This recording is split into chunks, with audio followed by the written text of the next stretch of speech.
নমস্কার, আজকে আমি বানাবো দারুণ স্বাদের চানাচুর।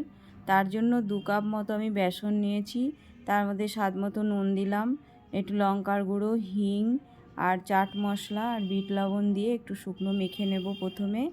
তারপরে আমি অল্প অল্প জল দিয়ে একটা এরকম ডো তৈরি করব। তার উপরে একটুখানি তেল মাখিয়ে 10 মিনিট রেস্টে রেখে দেবো। এবার আমি কড়াইটা বসিয়ে দিয়েছি আর পরিমাণ মতো তেল দিয়েছি। তেলটা গরম হতে দিয়েছি। আর আমি এরকম একটা চানাচুর ভাজার মেশিন আমি অনলাইনে আনিয়েছি, সেটা আমি এবার করব। এই প্রথমেই আমি এটা ট্রাই করব। এই পাপড়িটা আমি প্রথমে নিয়ে নিলাম। এর মধ্যে 6 প্রকারের প্লেট রয়েছে, 6 রকমের। তারপরে একটা লেচি আমি এর মধ্যে দিয়ে দিলাম বেসনের, দিয়ে এর উপর থেকে একটু আটকে দেব।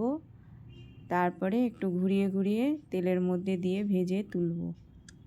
দেখুন আমি যেভাবে করছি ঠিক এইভাবে দিলেই হয়ে যাবে।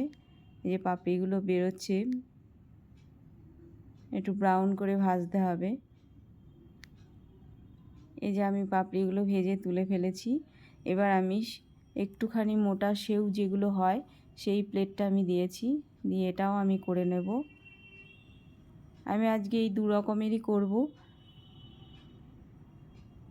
বেশি দরকার নেই। পরে আবার আর যেগুলো আছে পরে এক সময় করব।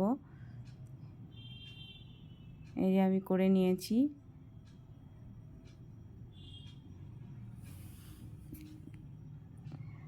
এই যে হয়ে গেছে আমার চানাচুরগুলো, আমি একটু ভেঙে নিয়েছি।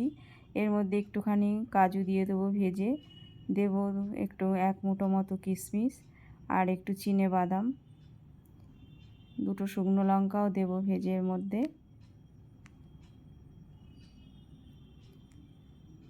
দিয়ে দিলাম। এবার একটু একটা কড়াইতে রোস্ট করে নেব মাখানা।